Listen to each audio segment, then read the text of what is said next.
Bismillah. Assalamualaikum warahmatullahi wabarakatuh. Assalatu wassalamu ala asyrafil anbiya'i wal mursalin wa ala alihi wa sahbihi wa man tabi'ahum bi ihsanin ila yaumil din. Amma ba'du. Nah, para pendengar radio Roja Pontianak 94,7 FM, kaum muslimin dan muslimat yang senantiasa dirahmati dan diberkahi oleh Allah Subhanahu wa taala. Kembali lagi bersama kami di program Sahur Bareng Radio Roja Pontianak, yang dimana pada subuh ini kita akan mendengarkan kajian dengan tema Faidah Surat Al-Asr yang akan disampaikan oleh Al-Ustaz Sultan Kutub Hafizahullah Ta'ala. Kajian ini juga bisa disimak di Instagram kami @Radio Roja Pontianak 94,7 FM dan Facebook kami Radio Roja Pontianak. Nah, alhamdulillah kita telah terhubung dengan Al-Ustaz. Kepada Al-Ustaz, tafadhol masykuran ma'juran.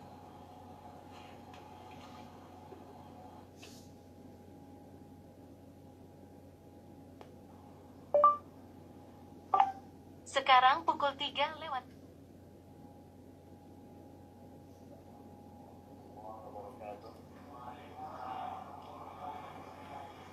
Alhamdulillahilladzi arsala rasulahu bil huda wa dinil haqqi liyudhhirahu 'ala ad-din kullih wa kafa billahi shahida, amma ba'd. Alhamdulillah, ikhwan dan akhwat, Bapak Ibu yang dirahmati Allah Subhanahu wa taala. Alhamdulillah, segala puja, puji syukur kita kehadirat Allah Subhanahu wa taala yang masih menjadikan kita seorang yang diberikan umur pada hari ini.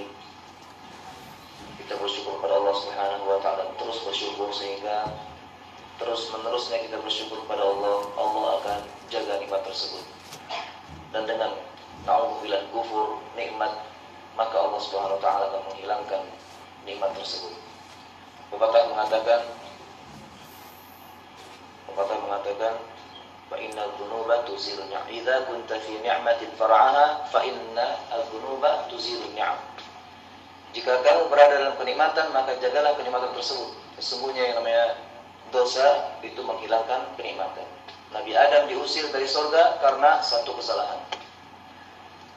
Maka ya, kita ini kesalahannya terlalu banyak, lebih banyak daripada Nabi Adam alaihissalam. Kemudian tak lupa salawat serta salam kepada Nabi kita Muhammad sallallahu alaihi wasallam yang telah membimbing umat dari zaman jahiliyah menuju zaman ilmu. Bapak Ibu yang dirahmati Allah Subhanahu wa taala, pada kesempatan kali ini saya akan menyampaikan tentang faedah dari surat Al-Asr. Faedah dari surat Al-Asr. Kita semua biasa membacanya. Surat favorit kalau salat sunnah, salat maghrib biasanya Al-Asr, pendek. Tapi sebenarnya kalau kita gali ternyata surat Al-Asr mengandung peringatan yang luar biasa. Baiklah, Allah Subhanahu wa taala berfirman, Bismillahirrahmanirrahim. Wal 'asr innal insana lafi khusr illa alladhina amanu wa 'amilus shalihat wa tawasaw bil haqqi wa tawasaw bis sabr. Wal 'asr, demi masa. Al-'asr bisa dua makna. Bisa artinya masa, bisa artinya waktu asar. Dua-duanya maknanya benar. Karena Allah Subhanahu wa taala dalam surat-surat yang banyak, Allah Subhanahu wa taala bersumpah dengan ruang-ruang waktu. Wal fajr, was subh, demi waktu subuh. Wal nahar, demi siang. Wal lail, demi malam. Kemudian dan lain-lainnya. Ya. Wadduha, demi waktu duha. Jadi ini ruang-ruang waktu. Dan Allah ini Maha Agung, tidak mungkin bersumpah kecuali dengan yang besar. Bukan berarti yang dijadikan sumpah itu lebih besar kepada Allah. Enggak, Allah tetap lebih besar dari segala-galanya. Nah, di sini Allah berhak untuk bersumpah dengan makhluknya, tapi makhluk tidak boleh bersumpah dengan nama makhluk. Demi ayahku, ya, demi apa semacam. Walaupun demi dalam bahasa Indonesia itu bisa dua makna. Bisa artinya sumpah, bisa artinya karena ini saya lakukan demi kamu. Maksudnya karena kamu. Jadi tinggal maknanya aja. Ya. Nah, jadi di sini ikhwan fillah rahimani rahimakumullah jami'an, Allah bersumpah dengan nama waktu. Kenapa? Karena waktu ini sesuatu yang besar. Waktu ini sesuatu yang besar. Detik-detik yang berharga dibanding harta kita tidak bisa ditebus. Harta kita yang jutaan, miliaran, triliunan tidak bisa membeli waktu walaupun semenit. Waktu dengan garamnya dia berjalan, terus berjalan. Sekuat apapun manusia, malaikat perkasa seperti apapun, tidak bisa menahan yang namanya waktu. Waktu berjalan. Mungkin kalau 1 detik, cuma 1 detik. Kalau kali 1 juta sama dengan berapa? 1 detik kali 1 juta berapa? Itu adalah umur kita. Lewat dan sebagainya. Lewat sejam tidak masalah. Cuma lewat sejam. Padahal itu adalah waktu terus berjalan. Dulu kita dipanggil janin, keluar dipanggil bayi, naik sedikit dipanggil dek, naik sedikit dipanggil, ketika udah punya adik dipanggil abang, nanti udah nikah dipanggil mas, suami dan sebagainya, udah punya anak dipanggil bapak. Tidak terasa di waktu berjalan. Nanti punya cucu dipanggil apa? Kakek, dipanggil buyut, dipanggil apalagi tuh kalau udah punya generasi keempat mungkin. Masya Allah. Nanti ada suatu saat kita akan dipanggil jenazah. Inna lillahi wa inna ilaihi raji'un. Pada hari yang telah meninggal dunia fulan bin fulan sebagainya, akan ada waktu itu. Jadi waktu terus berjalan. Waktu berjalan tanpa kita sadar. Kok perasaan dulu masih muda aja ya? Tahu-tahu apa? Tahu-tahu udah punya anak, udah punya istri, udah punya, Masya Allah. Lewat waktu itu aja. Kenang-kenangan foto dilihat, ya Allah, ini dulu waktu foto nih HP paling bagus. Tapi ketika ngelihat, kayaknya gambarnya beda ya.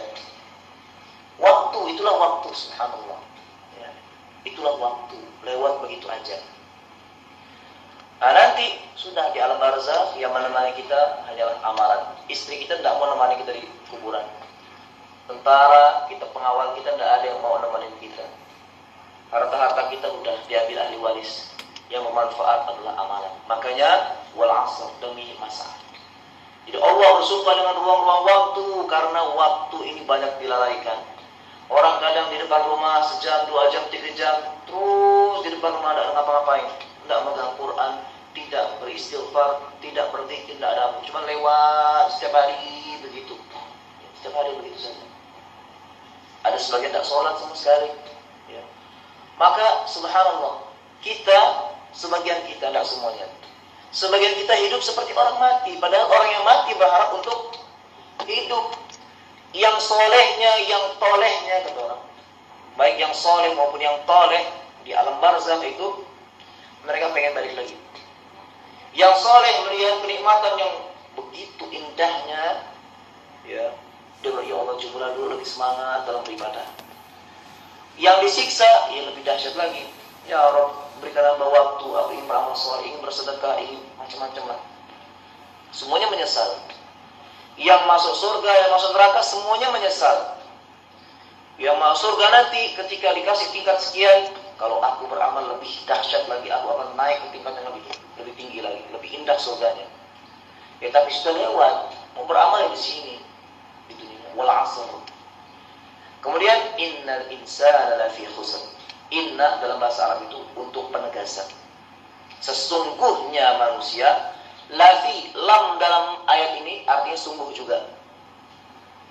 Jadi Allah menegaskan kita akan sengsaranya manusia dengan 3 penegasan.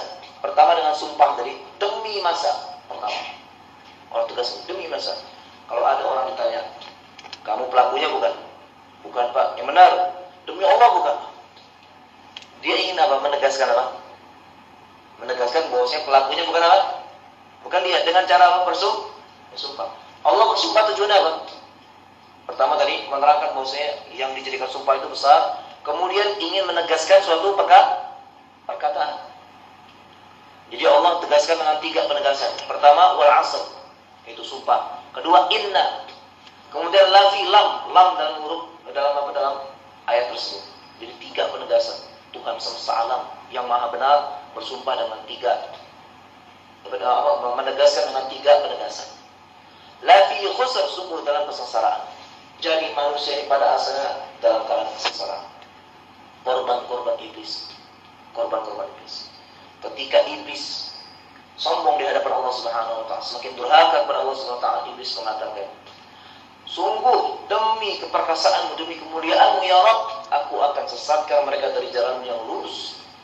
Jadi iblis ini tadinya adalah jin yang soleh, tahu akidah yang benar, tahu ibadah yang benar, pernah di jalan yang lurus.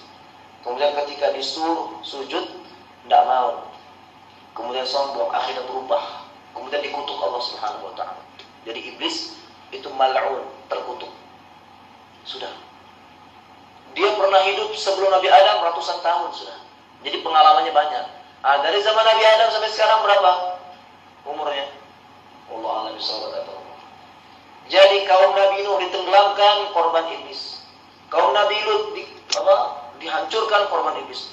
Berabad-abad, bermasa-masa sampai sekarang. Jadi kita menghadapi musuh yang sangat berpengalaman, berilmu, ilmunya luar biasa. Ya, jadi tata cara sholat, apa sholat, akidah yang benar iblis tahu, gak usah diajar iblis. Jangan ajarkan ikan berenang. Maka apa? Ketika musuh kita ini berpengalaman, kita harus juga punya benteng yang sangat kuat. Ilmu kita tambah, ada majlis ta'lim diikutin. Jangan sampai ada perkataan, tidak ada waktu. Jangan sampai sepekan sekali masa tidak ada waktu untuk akhirat kita. Baru ketika mati cari waktu. Kita semua nih orang-orang akhirat, ke surga atau ke neraka, tidak ada yang ketiga, tidak ada tengah-tengah. Ya Rabb, hamba di tengah-tengah, tidak ada pilihan. Surga atau neraka. Dunia yang kita tempatkan ini akan sirna, udah tidak ada lagi, tidak ada apa. Rumah yang kita tinggalkan, mobil mewah yang kita pakai, baju yang kita pakai, sebagainya, itu semuanya hilang semuanya.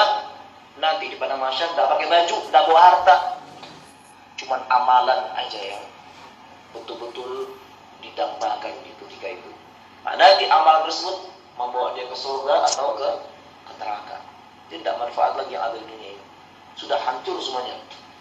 Dunia yang kita rebutkan sekarang ini hanya satu rahmat dari 100 rahmat yang Allah turunkan.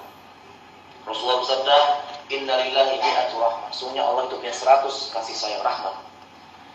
Allah turunkan 1, Allah tahan 99. Jadi satu rahmat yang diperebutkan dari zaman Nabi Adam sampai akhir zaman, itu hanya 1 dari 100 tadi. Itu diperebutkan manusia dari zaman Nabi Adam sampai akhir zaman. Jadi seluruh harta karun yang ada di bumi ini, uangnya, emasnya, peraknya, semuanya, itu cuma 1 rahmat yang Allah turunkan kepada kita di dunia ini. Dibagi-bagi dengan miliaran manusia. 99 itu di surga. 99 di surga, luar biasa seperti apa ya. Makhluk termiskin di surga itu kekayaannya 10 kali lipat manusia terkaya di dunia. 10 kali lipat Nabi Sulaiman. Itu yang paling rendah di bawah, surga paling bawah. Kalau Firdaus itu pasti mewah. Jadi kita ini mau hotel tingkat 100 atau tingkat paling anjlok di bawah, tinggal pilih. Yang beramal kita ya. Amalannya mana ya. Allah menawarkan perdagangan yang besar ya. Dengan amalan kita. Baik, innal insana lafi khusr. Nah iblis ketika itu mengatakan sesatkan mereka dari jalan yang lurus kecuali hamba-hambamu yang ikhlas. Yang dikecualikan itu yang korban iblis itu banyak. Korban iblis banyak. Mereka yang selamat dari kesengsaraan memiliki 4 sifat yang semoga kita semua ada sifat tersebut. Yang pertama, illal ladzina amanu, kecuali orang-orang yang beriman. Ya, wa 'amilus shalihat, dan beramal saleh. Wa tawassaw bil haqq, saling mewasiatkan dalam kebenaran. Wa tawassaw bis sabr, dan saling mewasiatkan dalam kesabaran. Yang pertama, orang-orang yang beriman. Jadi untuk masuk surga tidak punya iman, tidak nyampe-nyampe. Ada orang, mungkin maaf, orang selain kita bilang kalian Islam kok merasa Cuman kalian saja yang ke surga. Ya. Kita kan orang baik juga, masa tak ke surga? Maka kita kasih analogi gini. Kita pengen dapat ijazah Mesir, ya, apa Kairo Mesir itu ijazah, ya, atau ijazah Untan lah. Kalau pengen dapat ijazah Untan harus daftar apa? Ke Untan. Habis daftar, syarat dan ketentuan berlaku. Jangan sampai ketika di tengah jalan di DO karena melanggar. Kemudian ada ujian lulus, baru bisa dapat ya, gelar S1 Untan. Itu kan. Mau masuk surga, surga punya siapa? Allah Subhanahu wa taala. Mau masuk surga, daftar dulu. Daftarnya apa? Asyhadu an la ilaha illallah wa asyhadu anna Muhammadar Rasulullah. Masuk Islam. Setelah masuk Islam, syarat dan ketentuan berlaku. Amalkan perintah Allah, salat, zakat, haji dan sebagainya. Jaga keimanan, jangan murtad, jangan lakukan pembatal-pembatal keislaman. Karena ada sebagian orang Islam itu yang Islamnya batal. Karena apa? Karena dia melakukan hal-hal yang membuat keimanan hilang di DO. Kemudian dalam tahap perjalanannya dia lulus ujian masuk surga. Jadi kalau masuk surga harus ikut ya caranya Allah Subhanahu wa taala. Harus ikut caranya Allah. Kalau dia belum daftar, bagaimana mau ke surga? Belum masuk Islam. Nah, jadi syarat masuk surga itu harus ada iman. Akidah kita benarkan, iman kita kepada Allah, iman kita kepada Rasulnya, iman kita kepada kitabnya, iman kita semua ini benar, dibetulkan semua. Itu yang pertama. Illal ladzina amanu, orang beriman, ingat iman. Wa 'amilus shalihat, dan beramal saleh. Jadi orang itu jangan sampai iman saja, akidah benar, tauhid benar, tapi tidak ada amal. Tetap dia harus beramal. Beramal, dia salat, dia zakat, dia haji, dia puasa. Dia lakukan itu, amalan-amalan. Ya. Dan juga termasuk amalan apa? Meninggalkan maksiat itu amalan. Meninggalkan maksiat itu amalan. Maka Allah Subhanahu wa taala perintahkan kita salat, laksanakan salat. Zakat, laksanakan zakat. Haji, laksanakan haji. Puasa, laksanakan puasa. Ya. Kalau seandainya kita mampu haji, tidak haji, dosa. Mampu zakat, tidak zakat, dosa. Kalau yang tidak mampu, itu diberikan udzur. Maka kita yang mampu misalnya harus haji. Mampu hartanya, tapi corona zakat, itu urusan lain. Ya. Itu apa? Permasalahan lain. Nah, jadi apa? Ikhwan fillah rahimani rahimakumullah jami'an beramal. Tapi amal kata Allah, wa 'amilus shalihat, amalan yang saleh. Artinya gini, kita diperintahkan salat. Salat kita udah baik belum? Karena Allah bilang wa 'amilus shalihat, amal yang saleh, amal yang baik. Salat itu udah baik belum? Perbaiki, buka buku, cari buku tentang bagaimana tata cara salat. Nabi udah ngajarin, tinggal kita cari. Bagaimana puasa? Udah benar belum puasanya? Kita puasa tapi masih apa? Menggosip, masih apa dengan mata kita tidak berpuasa, tangan kita tidak berpuasa, hati kita tidak berpuasa, dan sebagainya. Maka apa? Benarkan amal kita, betulkan. Haji kita betulkan. Karena ada jamaah haji Indonesia, maaf, itu Masjid Nabawi tawafin sama mereka. Tawaf itu kan di Mekah. Ini pergi ke Masjid Nabawi, iktikaf di Masjid Nabawi. Astagfirullahaladzim, ini dapat dari mana ya? Nah, jadi apa? Hajinya mau dibetulkan, amalnya harus soleh, baik. Jadi wa 'amilus soleh, beriman dan beramal soleh, amalan yang baik.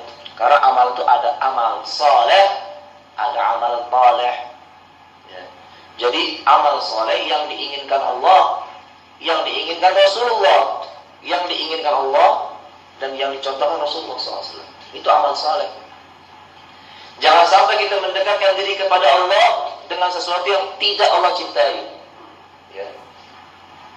Misalnya kita gini, kita punya orang kita kasihi, misalnya anggaplah istri kita. Ini bukan berarti kita nyamakan Allah dengan istri, enggak. Cuma kita ingin meraih cintanya bagaimana. Istri kita misalnya atlet gulat atau atlet angkat besi, misalnya. Bahasa cintanya bukan dengan ngasih bunga mawar. Kita kasih bunga mawar satu keranjang pun, apa sih ini? Enggak suka. Tapi istri sukanya apa? Latihan bareng, angkat barbel semua. Itu lambang cintanya. Suka dia. Jadi kita kasih satu keranjang mawar pun tidak suka dia. Jadi bukan caranya kita mengungkapkan cinta, tapi apa? Bagaimana cinta kita diterima oleh yang kita cintai, itu yang paling terpenting. Begitu enggak? Nah, yang lain beda. Yang lain apa? Suka dengan stiker-stiker WhatsApp, love, sebagainya. Ya sudah, kita kirim, suka dia. Yang lain tidak suka. Nah sekarang baik, ini hanya analogi, bukan saya nyamakan Anda, hanya analogi. Yang Allah inginkan itu apa gitu? Jangan sampai kita mendekatkan diri kepada Allah yang tidak Allah cintai. Nah ini, jelas kan? Allah perintah kita sholat subuh 2 rakaat, kita sholat 4 rakaat, apa-apa? Ya, oh ini Allah suka nih, saya ingin mengungkapkan cinta dengan apa? Sholat 4 rakaat subuh. Ya Allah, enggak, 2 rakaat Allah mau 2 rakaat. Allah mau 2 rakaat dan itu yang buat Allah cinta. Nah, 4 rakaat tidak benar. Jadi yang diterima 2 rakaat, ini amal saleh. Baik. Iman dan amal saleh. Kemudian yang berikutnya yang ketiga apa? Wa tawasau bil haqq, saling mewasiatkan kepada kebenaran. Jadi yang diwasiatkan itu kebenaran, bukan hal-hal yang tidak benar. Ada orang mewasiatkan, saya wasiatkan kepada kamu, ayo kita minum khamar, la haula wala quwwata illa billah. Wasiat apaan? Ya, tidak benar wasiatnya. Wasiat kepada kebenaran. Seperti ini, kita saling mewasiatkan. Sekarang saya mewasiatkan, nanti saya diwasiatkan. Artinya apa? Saling mewasiatkan. Karena saya pun yang memberikan wasiat, manusia yang tidak aman dari ujian.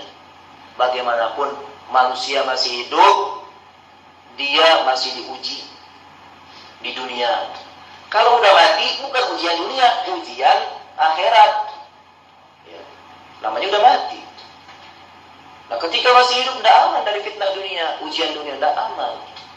Maka apa? Yang mewasiatkan pun perlu apa? Perlu wasiat. Artinya Allah berfirman, wa tawasau, saling mewasiatkan kepada kebenaran. Maka dari itu nasihat ini sangat penting. Yang rumah tangga, kepala rumah tangga mewasiatkan kepada istrinya, kepada anaknya. Nanti di hari kiamat kepala rumah tangga, bapak-bapak ini semuanya, saya juga kepala rumah tangga. Nanti akan ditanya, istri tidak sholat kenapa? Anak kayak itu kenapa? Yang ditanya duluan siapa? Orang tuanya. Kalau seandainya kita bisa menjawab begini, ya Rob, saya udah nasihatin, tapi mereka tidak dengar, alhamdulillah. Kita bisa jawab begitu, dapat uzur dari Allah Subhanahu wa taala. Karena kita sudah menegakkan tugas kita. Tapi kalau seandainya jawab gitu gini, ya Rob, maaf ya Rob, tidak pernah saya nasihatin, tidak pernah saya ajarkan. Ini kita bisa terseret juga. Walaupun kita orang yang baik, sholat 5 waktu, tapi istri kita biarkan, anak kita biarkan, nanti di hari kiamat bisa terseret ke neraka. Alhamdulillah. Karena perintah qu anfusakum wa ahlikum nar, jaga diri kalian dan keluarga dari neraka, yang diajak bicara kepala keluarga. Maka ya minimal, naudzubillah, mudah-mudahan nih istri-istrinya soleh-soleh semua. Yang belum nikah semoga dapat istri yang solehah, ya insyaallah. Ya, istri yang solehah semoga. Ya, kalau seandainya dapat istri atau anak diuji dengan anak yang mungkin tidak sholat sebagainya, maka perintahkan itu sholat. Minimal ada perintah, ada bimbingan, sehingga nanti di hari kiamat kalau ditanya, kenapa mereka tidak sholat? Kenapa mereka tidak puasa? Punya jawaban, ya Rob, saya sudah bimbing mereka, tapi mereka tidak dengar. Ya Rob, saya sudah nasihatin mereka, tapi mereka tidak dengar. Alhamdulillah dapat uzur. Ya, alhamdulillah. Seperti siapa? Nabi Nuh, istrinya di neraka. Ya, Nabi Nuh, anaknya di neraka. Nabi Ibrahim, bapaknya di neraka. Ya, Asia, suaminya di neraka. Asia itu istrinya Firaun. Nah, jadi seperti itu, punya uzur, punya alasan. Jangan sampai tidak punya uzur. Ya. Baik, itu beberapa yang ketiga. Yang keempat, wa tawasau bis sabr, saling mewasiatkan kepada kesabaran. Sabar, ya, seperti yang kalau tidak salah sudah disampaikan, sabar itu artinya habsun nafs, menahan diri. Habsun nafsi fi ta'atillah, menahan diri dalam ketaatan kepada Allah. Wa an maksiatillah, dan dari jatuh kepada maksiat kepada Allah. Wa an aqdarillah, dan dari takdir-takdir Allah. Yang pertama, menahan diri dalam ketaatan kepada Allah. perlu kesabaran. Sholat perlu sabar enggak? Perlu. Imam baca panjang, baru semoga ya Allah kapan selesai? Sabar. Ya. Kalau baca surat Al-Fil, ada masalah. Kalau Al-Baqarah, ya Allah. Ketika Al-Fil pada Al-Baqarah. Nah, jadi apa? Bersabar. Kalau Nabi Muhammad SAW sholat dengan sahabatnya, sholat tarawih, Al-Baqarah lewat, An-Nisa lewat, Al-Imran lewat, sampai azan pertama 1 jam atau setengah jam sebelum fajar, itu sholat malamnya. Kalau kita ikut cara kayak gitu, ya Allah, kosong masjid, cuma yang sholat cuma imam aja. Masya Allah. Ya, alhamdulillah, walaupun kita tidak 30 juz 30 pun tidak jadi masalah. Yang penting kita bisa melaksanakan itu. Tapi ini sudah juz 30 tidak sholat juga. Bagaimana? Kita lakukan. Ya, momen indah itu cuma di Ramadan. Sholat, ya dianjurkan sholat malam dengan berjamaah itu cuma di Ramadan. Di luar Ramadan tidak ada anjuran, walaupun tidak dilarang. Sholat malam berjamaah tidak dilarang selama dia tidak menjadikan kebiasaan, tidak dilarang. Tapi betul-betul dianjurkan secara berjamaah dengan satu imam. Sholat malam itu hanya di mana? Di Ramadan. Man shalla ma'al imam hatta yansarif kutiba lahu qiyamul lailah. Barang siapa yang sholat tarawih bersama imam sampai selesai, ditulis pahala sholat malam semalam suntuk. Ini pahalanya. Walaupun juz 30 tidak masalah, yang penting dapat pahala semalam suntuk. Kan gitu. Ya. Nah, jadi seperti ini. Jangan kita lewatkan momen-momen indah ini cuma di Ramadan saja. Cuma di Ramadan. Baca Quran ketika ada senggang waktu. Tidak apa satu muka, tidak masalah satu muka, ya. Tidak mampu setengah muka, tidak mampu juga kita punya hafalan apa? Al-Asr, baca aja, itu kan Quran. Wal 'asr innal insana lafi khusr, di kantor dapat pahala. Capek baca, dengarkan murattal. Alhamdulillah, kalau dengarkan murattal tidak capek, cuma nyetel tetap, dapat dengarin. Ya. Kan seperti itu. Jadi ruang-ruang kebaikan itu banyak. Lagi senggang, subhanallah, astagfirullah. Kan bisa. Apalagi 10 terakhir buat kue sambil istighfar, sambil dengarkan murattal, ibu-ibu, kan bisa.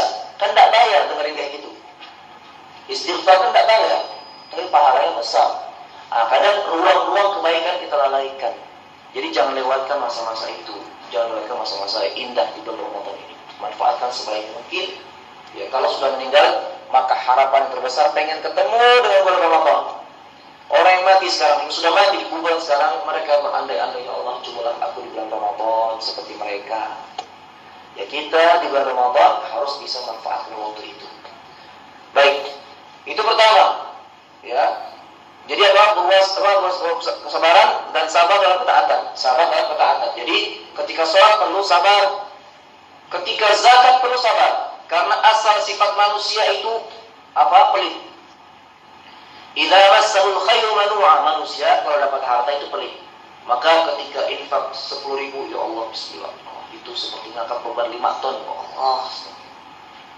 Sampai itu ringan. Kalau sudah ringan, berarti kita sudah lepas dari sifat pelit. Perlu sabar. Haji, tawaf capek, wukuf di Arafah capek. Tapi apa? Sabar. Baik, itu sabar yang pertama. Sabar yang kedua, sabar ketika menghadapi maksiat. Ada maksiat depan mata, ada khamar depan mata, lagi sepi, ya Allah, khamar, nyaman nih, lagi dingin lagi. Maka sabar. Sabar. Ada kesempatan depan mata, apalah, macam-macam lah. Entah uang lah, entah apa, punya orang. Wah, ini Allah, ini kapan lagi? Ini kalau udah hari ini, udah ada waktu lagi. Maka apa? Sabar. Sabar. Nah, jadi yang namanya maksiat juga, menghadapi maksiat juga perlu kesabaran. Karena jiwa manusia ini selalu memerintahkan kepada keburukan. Selalu memerintahkan kepada keburukan. Yang ketiga, sabar dalam menghadapi ketentuan Allah, takdir Allah. Terutama takdir yang buruk. Kalau takdir yang baik, dapat 1 miliar, semua orang pengen. Kan tidak ada orang, ya Allah, kenapa harus saya dapat 1 miliar? Astagfirullahaladzim. Kan tidak ada. Yang ada kalau misalnya ketimpa musibah, kecelakaan atau rumah yang terbakar dan sebagainya. Nah, ini perlu kesabaran. Anaknya meninggal dunia, suaminya meninggal, istrinya meninggal, atau ibunya meninggal, dia perlu kesabaran. Tidak boleh teriak-teriak, kenapa harus dia yang diambil, kenapa? Tidak usah. Karena itu sudah ketentuan Allah. Kita milik Allah. Allah berhak untuk ngambil kapanpun, dimanapun, siapapun. Ya. Siapapun Allah berkehendak, Allah cabut nyawa siapa saja yang Allah kehendaki, terserah Allah. Karena milik Allah. Karena kita milik Allah. Kapanpun Allah inginkan, Allah cabut, terserah Allah, milik Allah. Sehingga itu akan ringan. Kalau kita tahu bahwa kita milik Allah, selalu tanamkan, kita milik Allah, bukan milik siapa-siapa, maka akan tenang. Walaupun sedihnya manusiawi ya. Namanya istri meninggal, anak meninggal, manusiawi, meneteskan air mata, nangis, sedih, itu manusiawi. Kalau ketawa-tawa ya tidak manusiawi. Ya. Anak meninggal ketawa-tawa, itu tidak manusiawi. Kalau seandainya menangis, itu manusiawi. Tapi yang tidak boleh adalah ya, tidak terima dengan takdir Allah, itu yang tidak boleh. Itu yang tidak boleh. Maka ketika kita menghadapi musibah, anak kita diambil sebagainya, kita perlu kesabaran. Nah, jadi tadi ya, di akhir sabar. Illa alladziina aamanu, orang yang beriman, beramal saleh, saling mewasiatkan dalam kebenaran dan saling mewasiatkan dalam kesabaran. Di akhir dengan sabar. Jadi iman perlu sabar enggak? Perlu sabar. Karena sebagian orang di pertengahan dia berbalik arah. Ada enggak? Ada. Enggak sabar.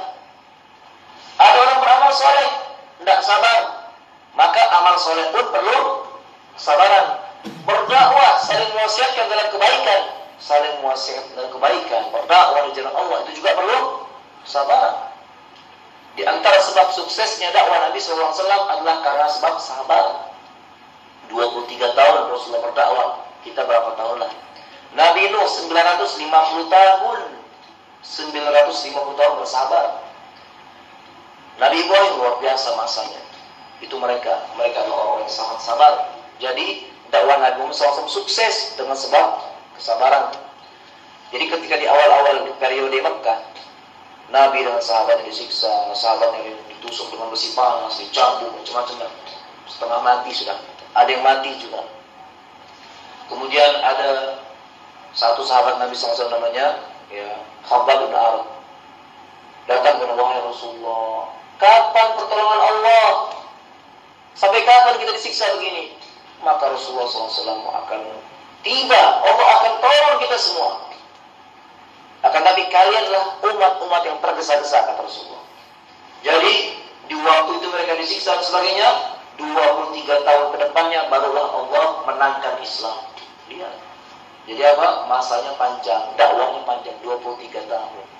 Maka dari itu untuk merubah orang, untuk orang itu menjadi baik, itu perlu waktu. Karena Rasulullah saja bertahan 23 tahun lamanya. Nah, jadi ikhwan fiddin dan akhwat rahimani rahimakumullah jami'an.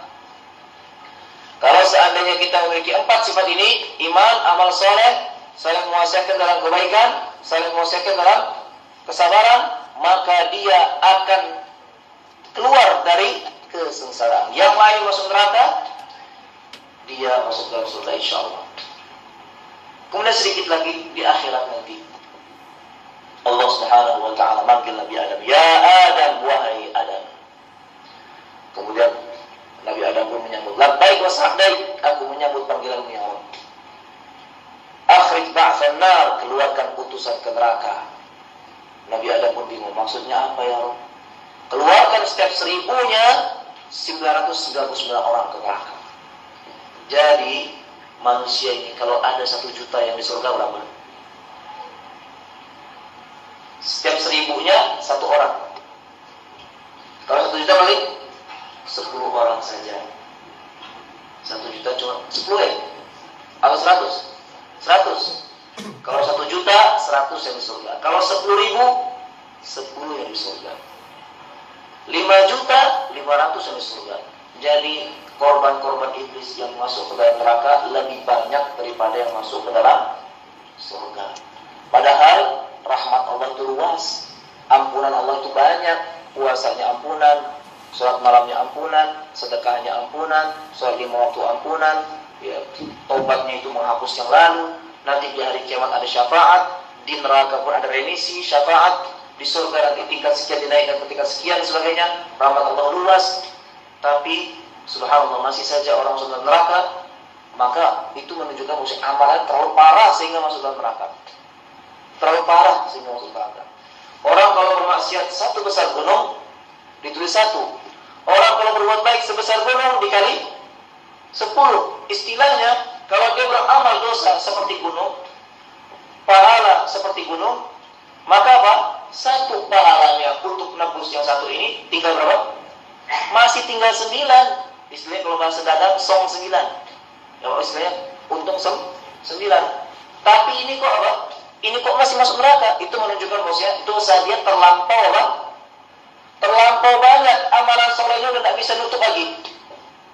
Amalan soleh udah bisa nutup lagi. Luar biasa ini. Luar biasa. Ya maka kita siapkan bekal di hari kiamat. Kita ada masyarakat, kita butuh sekali semua amalan tersebut.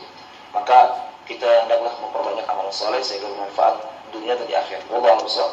Ini 12.47. Kalau seandainya ada yang ditanyakan, dipersilakan.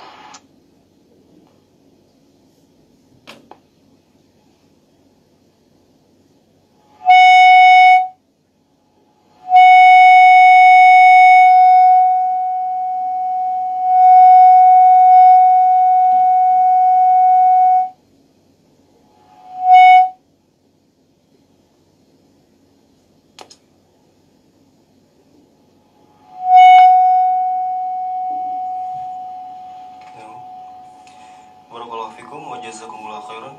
Kami sampaikan kepada Ustadz atas menyampaikan ilmu dan nasihatnya. Para pendengar di Roja 94,7 FM, telah kita dengarkan kajian dari Ustadz Sultan Rahim Hafizahullah Ta'ala. Dan pada kesempatan kali ini kita tidak ada tanya jawab, maka kita cukupkan sekian.